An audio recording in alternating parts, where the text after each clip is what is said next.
We all came from the backrooms, and every living thing on earth is trying not to go back. I know how that sounds. I know I sound like a man who spent too much time online, watched too many strange videos at 3 in the morning, and confused internet horror with reality. I know the word backrooms makes people think of yellow paper, buzzing lights, wet carpet, empty halls, and those videos where someone walks through a place that feels abandoned by God. But I did not learn it from a forum. I did not learn it from Reddit. I did not learn it from a video essay made by someone with a deep voice and too many sound effects. I knew about that place before I knew what to call it. The first time I saw someone describe the backrooms online, I almost dropped my phone. Not because the details were perfect. They were not. People have turned it into entertainment. Levels, monsters, rules, maps, survival guides. They talk about it like it is a haunted building you can understand if you watch enough videos. They are counting shadows and calling it knowledge. The real thing is older than the internet, older than language, older than prayer. And if I'm right, older than mankind. I am recording this because I am running out of time. My hands shake now. My joints ache when it rains. My lungs feel heavier than they did last winter. The doctors say there are still options, but doctors are trained to say that until the final door starts opening. And I know what waits behind that door. That is why I am speaking.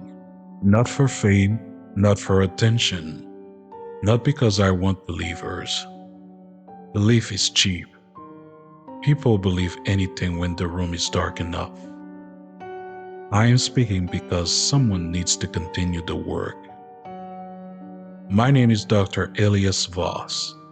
For 31 years, I studied aging, cellular senescence, telomere attrition, genomic instability, mitochondrial dysfunction. In plain English, I studied the thousand little ways the body betrays itself. I watched cell lose discipline. I watched TNA collect errors like old paper collecting dust. I watched organs weaken, tissues stiffen, repair system fail, and brilliant minds disappear behind cloudy eyes. People call that natural. That word has always offended me. The house fire is natural if lightning starts it. That does not mean you stand there and admire the flames. For most of my life, people thought I was trying to cure aging because I feared death. They were close. I feared what comes after it. There is a difference. Death is quick, sometimes painful, sometimes peaceful, sometimes sudden enough that the body never has the time to argue. But after death, no. I need to be careful. Even describing it feels like touching a wound with dirty fingers. The people online call it the backrooms. Maybe that is the closest word we have. Maybe the first person who gave it that name invented nothing. Maybe his soul remembered a place his brain was never supposed to know. Because that is what it feels like to me. Not fiction, not content, but memory. And every time I hear someone joke about no clipping out of reality, I want to grab them by the shoulders and beg them to stop laughing. You do not want to leave reality. Reality is the gift. This world, with all its cruelty, sickness, hunger, death, noise, heartbreak and disappointment is still the mercy layer. It has mornings, it has weather, it has voice that answer when you call, it has faces that change it when they love you. That place has none of that, and every soul on earth knows it, somewhere deep enough that language cannot reach. That is why we build, that is why we love, and that is why we cry when time runs out. Because beneath the skin, beneath the mind, beneath all our little explanations, something inside us remembers the hallway, and it knows we're going back. I spent my professional life studying aging, which is a polite way of saying I watched death rehearse in slow motion. People imagine death as one event: stopped heart, a final breath, a monitor drawing one straight line. That is the theater version. In the laboratory, death is slower. A cell copies itself, and the copy carries a mistake. A strand of DNA breaks, and the repair comes back imperfect. A protein folds the wrong way. A mitochondrion produces less energy than before. A cell reaches the end of its usefulness, stops dividing, and lingers. That is cellular senescence. In plain English, some cells retired badly. They stop helping, refuse to leave, and start making the neighborhood worse. Aging has no single villain.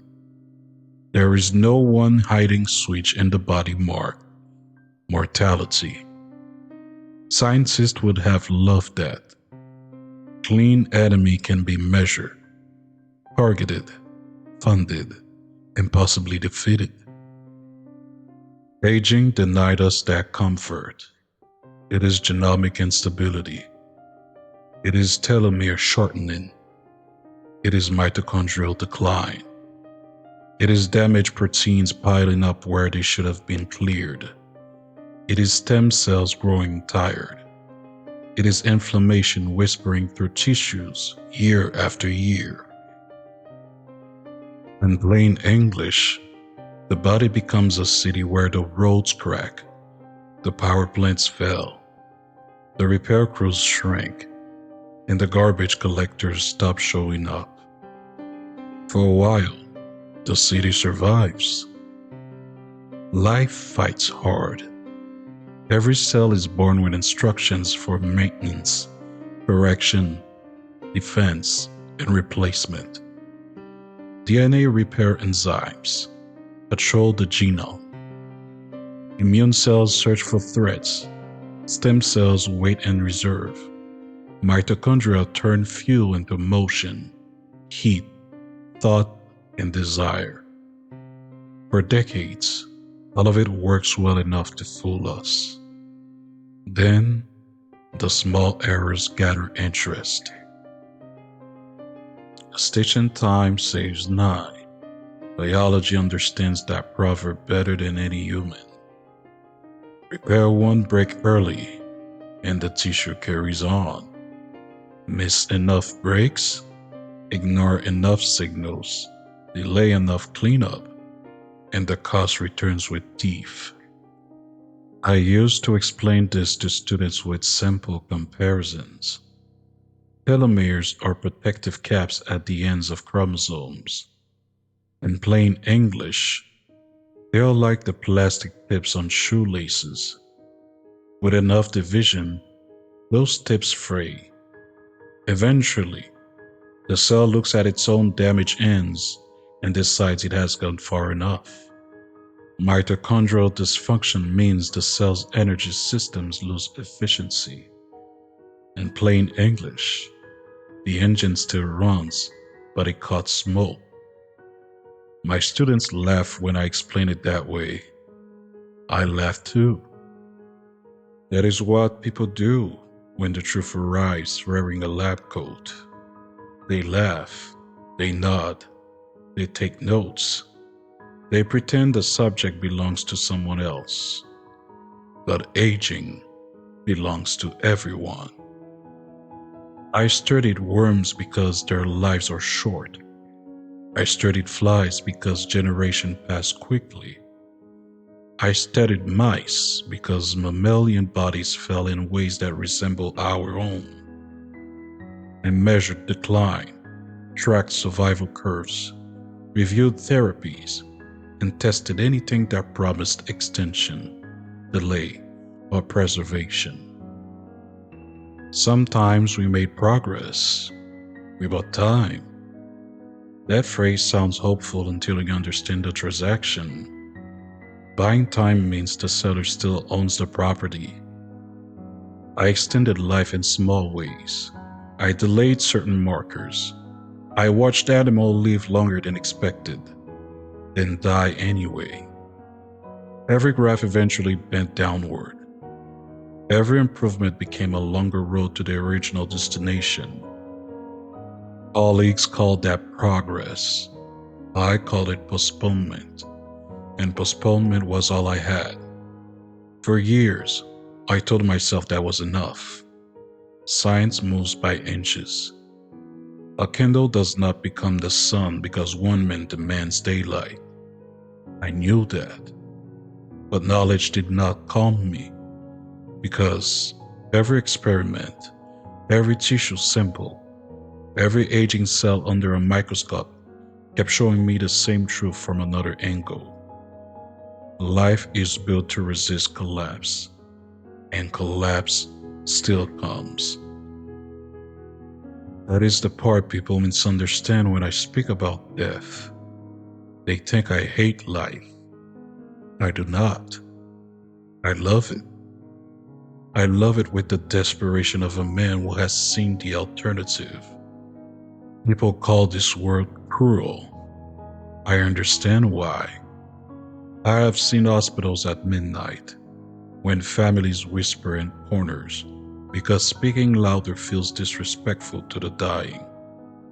I have seen war footage where young men bleed into dirt for borders that will outlive their names. I have seen cancer wards, starving children, ruined cities, parents standing over coffins far too small for the weight inside of them. Believe me, I am not naive. This world has teeth. It takes from the innocent. It rewards monsters. It lets disease crawl through good people while criminals grow old in comfortable chairs. It gives children dreams, then hands them bills. It gives lovers time, then teaches one of them how to live with an empty side of the bed. Yes, life is cruel, but it's also warm, and warmth matters more than people understand. There is sunlight here, real sunlight, the kind that touches your face without asking anything from you. There is rain hitting windows. There is food cooking in another room. There is music from a passing car, laughter from a neighbor's porch, and hand reaching for yours in the dark. There are voices here. That is the difference. In this world, someone can answer your call. Even if they are tired, even if they are angry, even if they answer badly, they can answer. That place does not answer. It echoes. People spend their lives trying to escape pain, and I understand that too. Pain is a poor teacher. It repeats lessons long after the student has learned them. But pain on earth still happens inside a world with a sky above it. The hospital room still has a window. Prison still has voices beyond the wall. The funeral still has hands placed on shoulders. That matters. A man dying in poverty still dies in a world where another human being may remember his face. Over there, memory rots. over there, longing has nowhere to go. I have heard people say they wish they had never been born. I never judged them for it. Suffering can make the tongue reckless. A drowning man will curse the ocean, the boat, and the hand trying to save him. But whenever I hear those words, something inside me goes cold. Because birth is not the curse. Birth is the reprieve. This life, broken as it is the mercy layer. It is the pause between one darkness and another, the small candle before the long hallway, the brief room where love can happen before the door opens again. That is why I could never accept death as natural. Death does not merely end the body, death removes the sky. The first time I saw the word Backrooms, I stared at the screen for almost 10 minutes. It was a video thumbnail. Yellow walls, old carpet, fluorescent lights, a hallway bending into another hallway. The title promised found footage. People in the comments were joking. Some said they wanted to explore it. Some argue about levels. Others correct each other with the confidence of priests debating scripture. Level 0, Level 1, safe areas, dangerous areas, entities, rules, maps. They spoke like children numbering waves during a hurricane. I do not blame them. People turn fear into games because games have rules, and rules make fear feel smaller. Give a nightmare a map, and suddenly it looks survivable. Give the darkness a name, and for a moment, you can pretend it answers to you. That place does not answer to anyone. The internet version is a toy model built from a nightmare too large for the mind to carry. Cardboard house placed beside a collapsing city. Those videos show yellow rooms, empty corridors, flickering lights, and strange figures in the distance. Some of that is close enough to hurt. Most of it is mercifully wrong. The real thing has no clean borders, no guidebook, and no numbered path. There's no comforting logic where danger increases from one section to the next. It is larger than structure, larger than architecture, and larger than the idea of distance itself. A hallway can feel short and still take years from you. A door can open into a room you remember, although you were never born there. A voice can sound familiar until it repeats your grief in a tone that proves it understands the sound, but not the feeling. That is what the videos miss. They show the emptiness. They fail to show the loneliness inside it. And yet, I cannot dismiss them. That is the part that still disturbs me. Whoever first described that place may have invented nothing. Maybe his soul remembered badly. Maybe the memory rose through him as a joke, a dream, a fever, a piece of fiction he thought belonged to his imagination. Maybe all horror is memory wearing a mask. That would explain why certain images frighten us before we understand them. Empty schools at night, abandoned malls, offices after everyone has gone home, long corridors where the lights hum but no human voice follows. We call them liminal spaces, threshold spaces, places between one thing and another. That is a neat phrase. Academics like neat phrases. They place clean labels on open wounds and call it understanding. But some thresholds lead somewhere. Some doors remembered being used. When people on Reddit argue about what waits beyond the next level, I want to tell them to stop. I want to tell them they are drawing cartoons of Predator's shadow. But I never comment. I never correct them. Because part of me fears attention. Description gives shape. Shape gives invitation. And invitation, in matters like this, can become a door. So let them call it fiction. Let them make videos. Let them make jokes. Let them think the backrooms are something a camera can capture. A man asleep beside a fire does not know how cold the wilderness is. Let him sleep for as long as he can.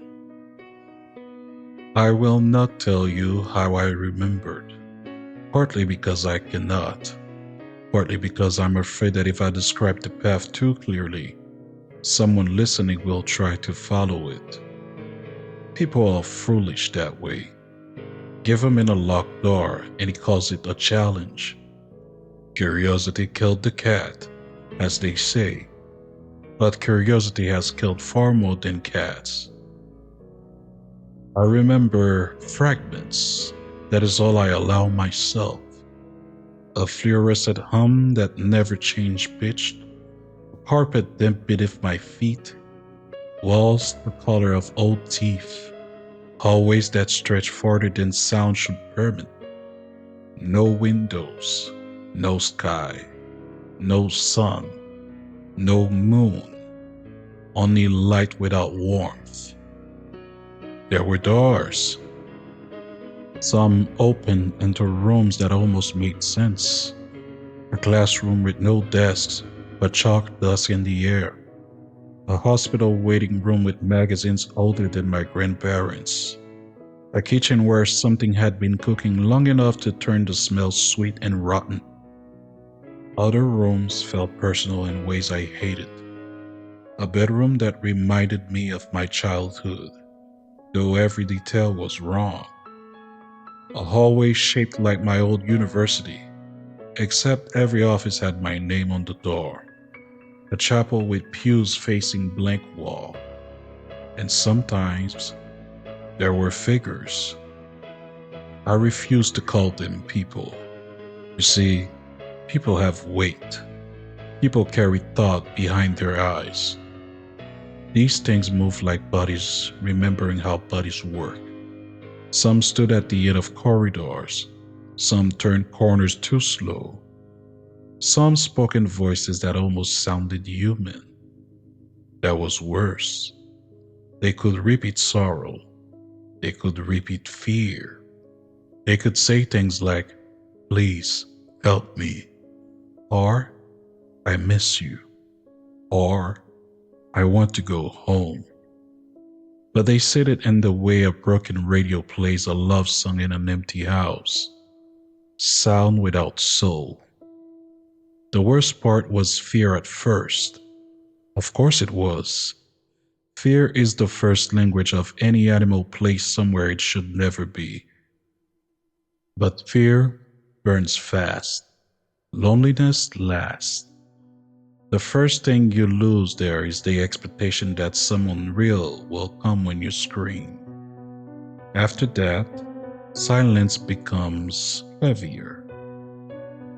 Was I dead? Was I dreaming? Was I allowed to remember? I don't know. I stopped asking because every answer made the room feel larger. I have stood beside dying people, more than I care to remember. Some were patients in research trials. Some were colleagues. Some were strangers in hospital beds separated from me by curtains, machines, and thin walls. They all changed near the end.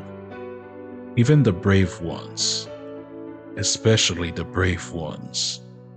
A person can accept death in conversation. They can speak of peace, faith, legacy, and a life well lived. They can comfort their family. They can smile for the nurse. they can say they are ready. Then the body weakens, the room grows quiet, the breathing changes, and something older than belief begins to understand. That is when regret comes. People think regret is about unfinished business, the book they never wrote, the child they never called, the apology they delayed, the country they never visited, the love they were too proud to hold on to.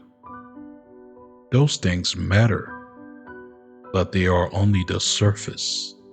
Regret is not memory looking backward. Regret is the soul realizing the door is opening again. That is why people beg for more time. One more day, one more hour, one more morning with sunlight on the wall. Every prayer for one more day is older than language. I believe that now. Ambition is part of it. So is love. So is art. So is religion. So is the human need to leave children behind, names carved in stone, songs recorded, houses built, pictures saved, and stories told. We tell ourselves we are building a future. Maybe we are. But deep beneath that, we are leaving fingerprints on the walls of a place we know we cannot stay. That is why aging terrifies us. Gray hair, wrinkles, shaking hands, and slower walk.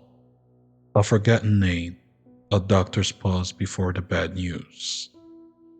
Those things frighten us because there are signs on the road, and the road leads back.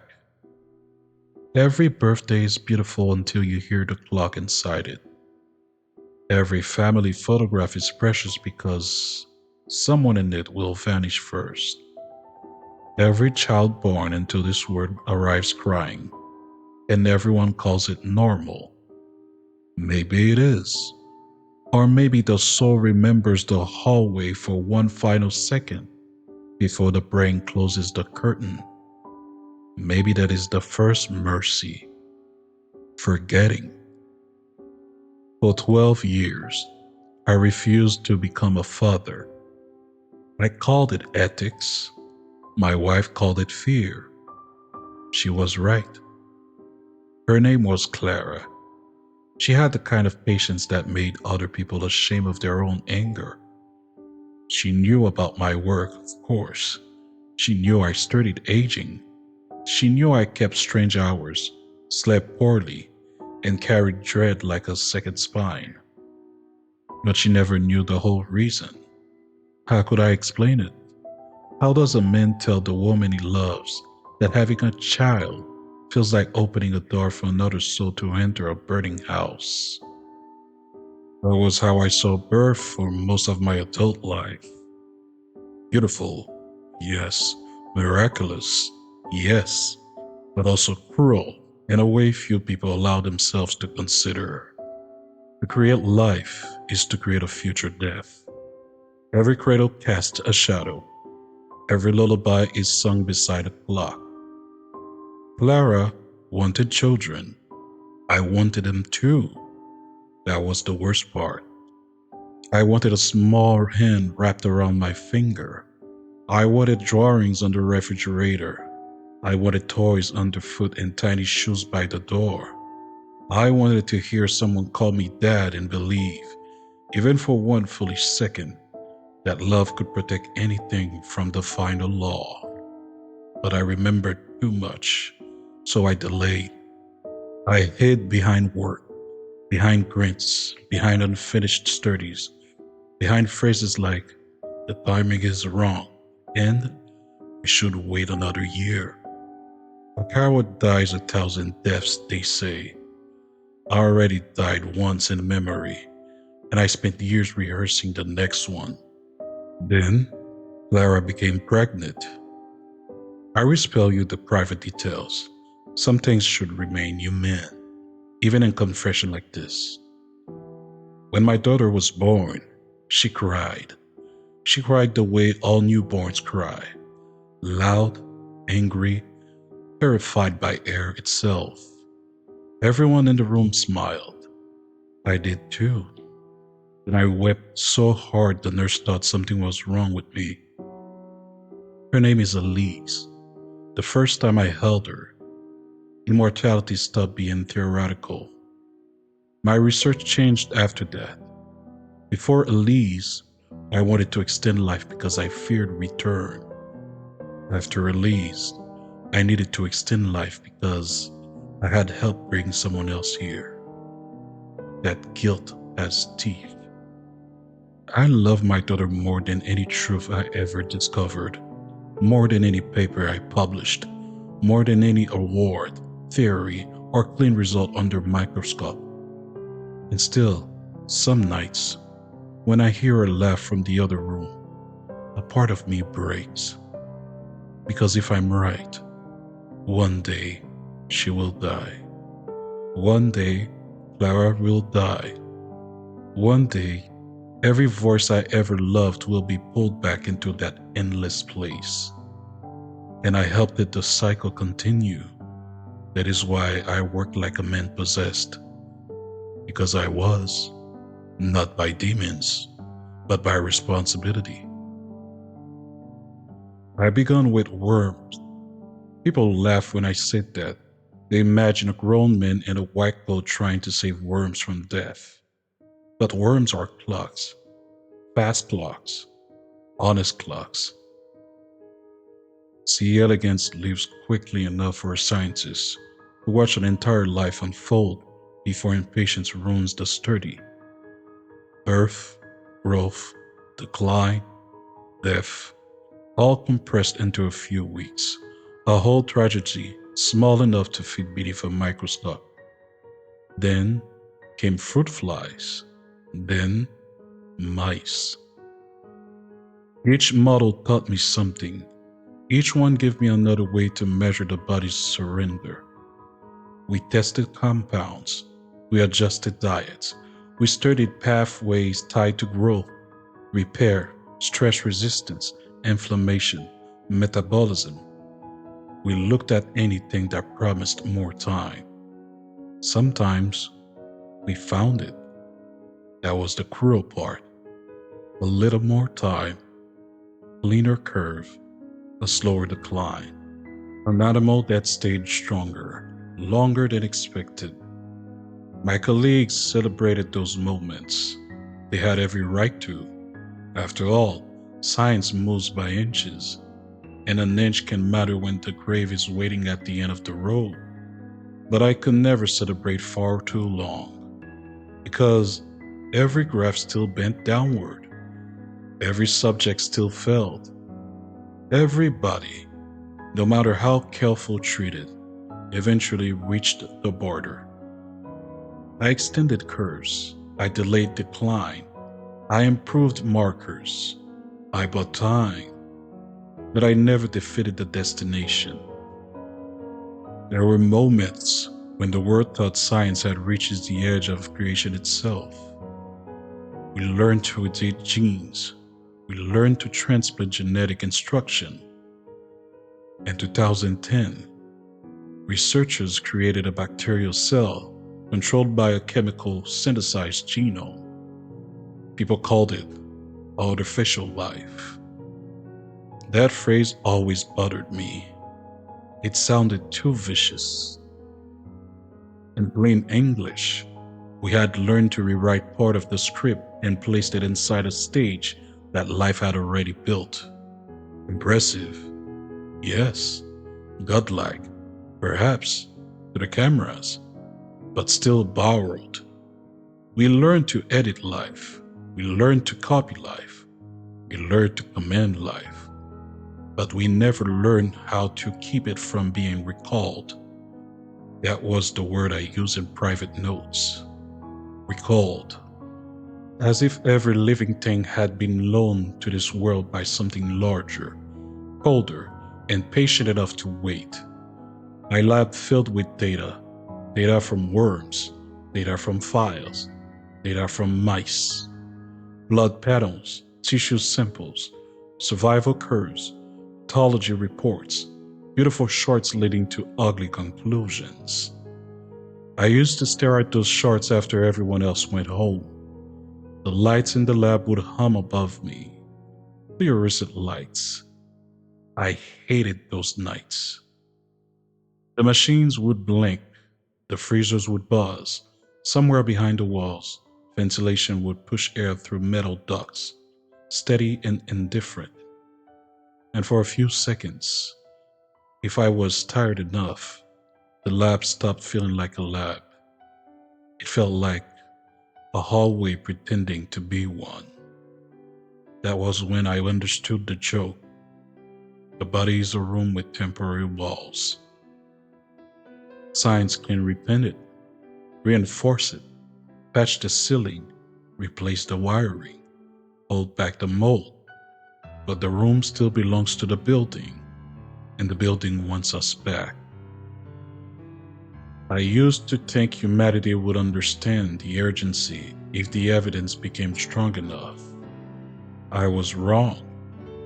Humanity understands urgency when the threat has a face, a storm, a war, a virus, a fire moving toward the house.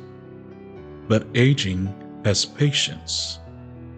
Death wears tradition like a priest's robe. It arrives every day, and because it arrives every day, people call it normal. That is how the oldest enemy survives. It convinces us to respect it. We spend billions teaching machines to speak, to paint, to imitate thought. Fine, good. Progress has its place. But why are we not screaming with the same energy and the same urgency at the one enemy that has never lost? Why are we comfortable losing everyone? Why do we decorate surrender with philosophy and call it wisdom? I know how I sound. I know. A tired old scientist begging the world to cure death. A man with shaking hands demanding the impossible from people who still struggle to cure ordinary disease. Yes, I know.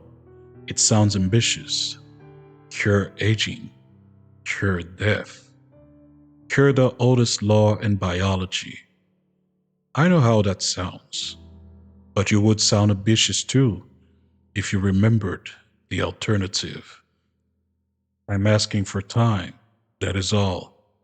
More time for children to grow old without fear. More time for lovers to keep their promises. More time for fathers to hold their daughters. More time for mothers to hear footsteps coming home.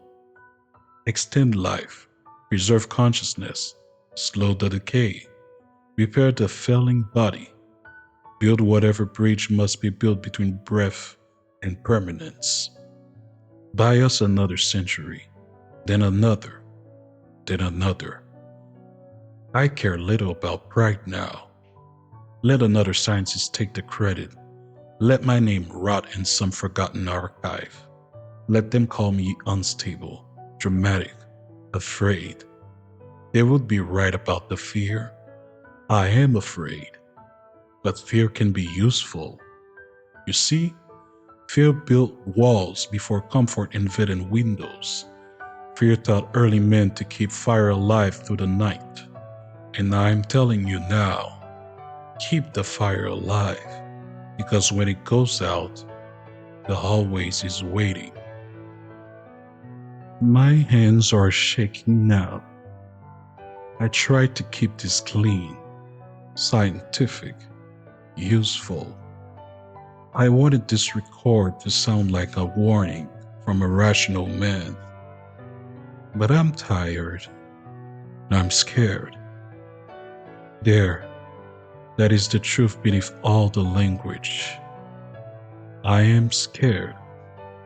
I want to stay here. I want Clara to stay here. I want Alice to stay here. I want every child and every old man, every foolish, angry, beautiful human being on this planet to stay beneath the sky for as long as possible. I would take poverty, I would take chaos.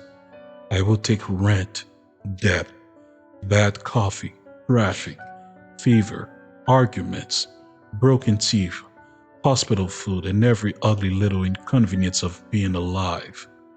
Because even pain on earth happens somewhere that has a sky. Even grief has hands around it here.